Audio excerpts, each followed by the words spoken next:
That old belief that life is suffering is the first noble truth. It keeps coming back from the dead. You point out the fact that the Buddha never said that. And if life is suffering, then what's the cure going to be? Dying? The Buddha was more specific. Suffering is the 5 clinging aggregates.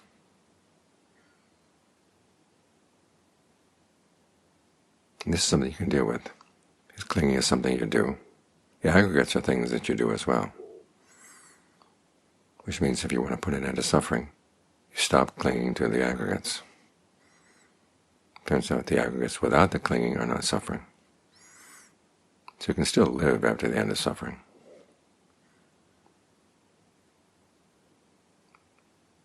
Still there's some confusion.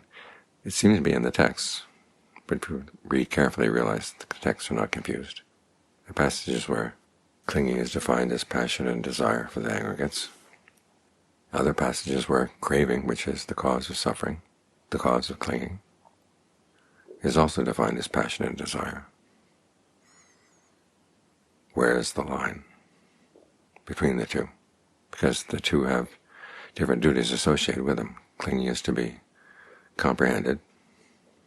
In other words, you understand that the clinging to the 5 aggregates is the suffering.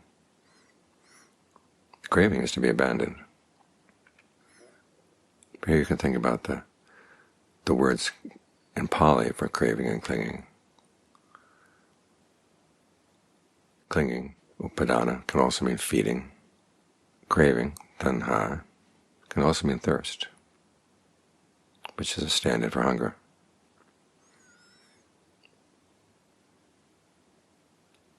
It's the hunger that drives us to feed. And as we're feeding, it's not the case that the hunger goes away immediately as we stop feeding. The hunger is there in the act of feeding. So there will be craving in the clinging.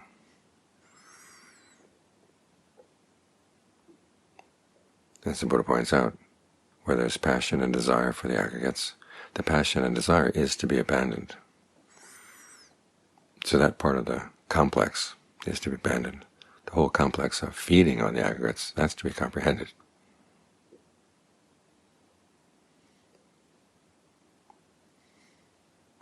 This is something you can investigate now, because if you don't investigate it now, it's going to drive you from this life to the next one. When they say that life is suffering, they've got it wrong, in the sense that the suffering actually happens before life begins. You're stuck in your old body. You can't stay there any longer. As the Buddha said, at that point, what are you clinging to as you leave? And you're clinging to the craving itself. The image he gives is of fire. In those days they felt that fire needed something to cling to. So the question was, how does the fire get from one object to an object far away? It clings to the wind. The same way you cling to the craving that would drive you.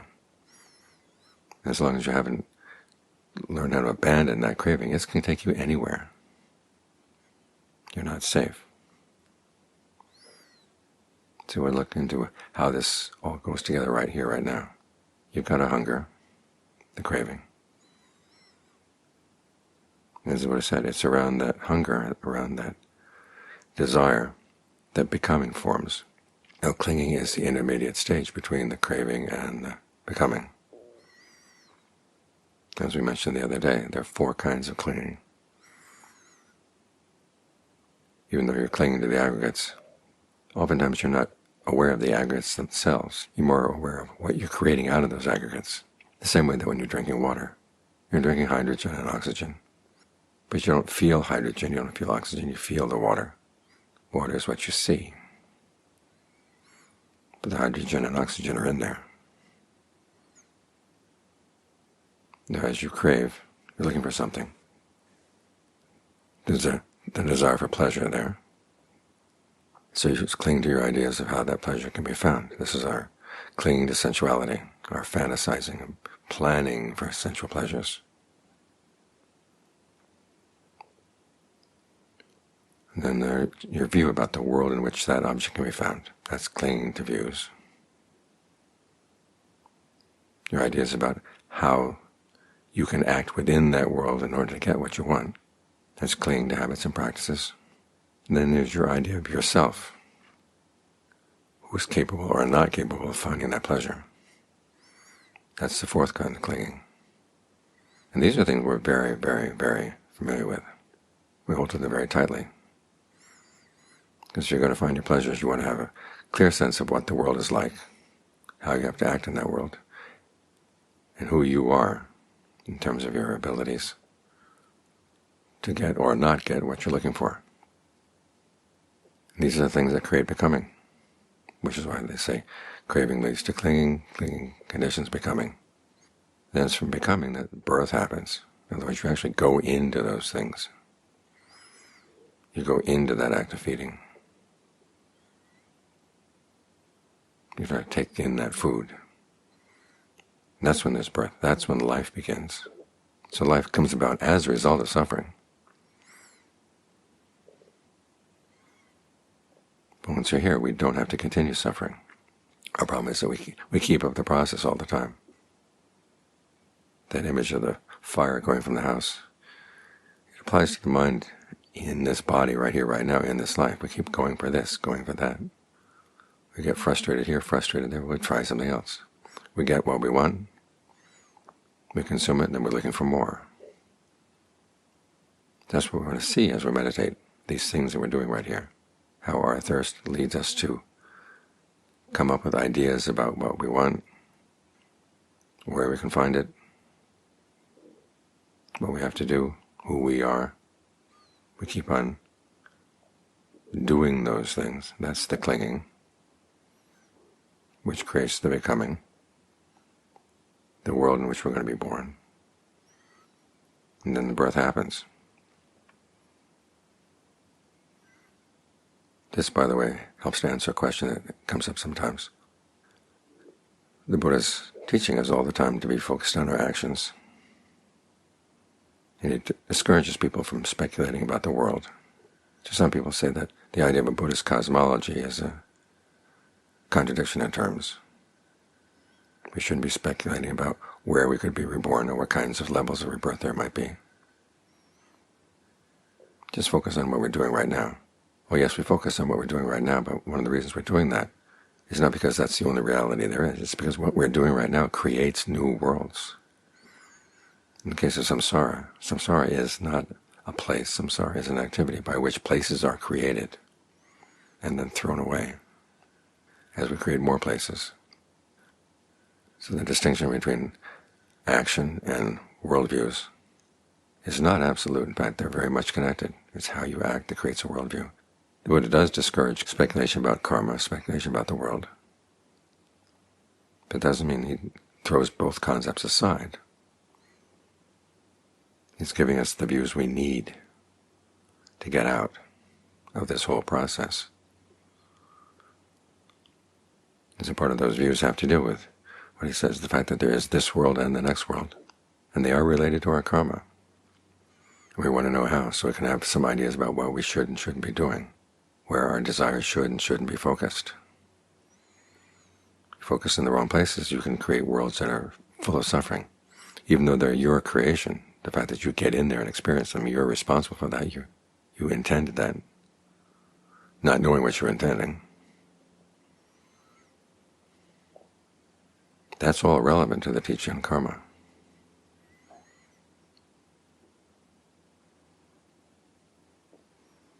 The Buddha discourages speculation about karma. He's discouraging the kind of speculation that says, well, why is it that this particular event happened here, right now, to me? If you try to trace things back, you go crazy. Karma is very complex in its workings out, but in its basic principle, and which the principle is what the Buddha teaches, is that you act on skillful intentions and you get good results. You act on unskillful intentions, you get bad results. And you can learn how to make your intentions skillful. It's by starting with acting on the best intentions you can think of. And when you find the results are not good, you talk it over with those who are more advanced in the path. You reflect on what you did, where it might be wrong, where there was some delusion even in your good intention. That's how you learn. This is what the Buddha taught to Rahula, and it applies all the way through the path. That's the kind of things you need to know about karma. Same about worlds. The Buddha lays out the fact that if your actions are totally pure, you go to the really high levels of heaven. If they're mixed, it depends on the mixture. Some mixes will take you to the animal realm, some mixes will take you to the lower deva realms, depending on how many skillful and unskillful actions are mixed in your background. And the really totally bad mixtures, those take you down far into hell. That's all you really need to know. And when you look at what the Buddha has to say about the universe and the cosmos, he doesn't go into a lot of details. A couple of gruesome passages about hell, until you realize this is not a place you want to go. But the passages about heaven are very vague. Here are a few details, here and there. Indra's palace is one of them. And he's not even on the highest level of the devas. Because all we need to know is what will guide us to do good things and avoid bad things. Those complete maps of the cosmos, those don't come in the suttas. They come later. But the fact that the Buddha discourages speculation about the world means he discourages speculation beyond what he teaches. All you need to know is the basic principle. That's enough to guide you. So what you're doing is creating states of becoming. You start out with a thirst for pleasure. And then around that thirst, you find something to feed on. And the way you feed is what creates the four kinds of clinging. Those four kinds of clinging then will create the becoming, the world in which you want to act to find that pleasure. And then comes birth. You go into that world. You do this as you go from life to life. You do this as you go from thought world to thought world. And in fact, it's the habit of going from thought world to thought world right here that prepares you for the kind of life you're going to go to when this life ends.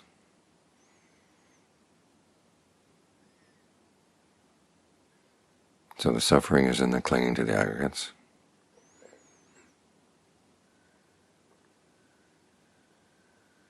And in that clinging to the aggregates there is passion and desire. That's the craving. That's what has to be abandoned. It's when you comprehend all this that you know precisely what needs to be abandoned. That helps keep your practice on target.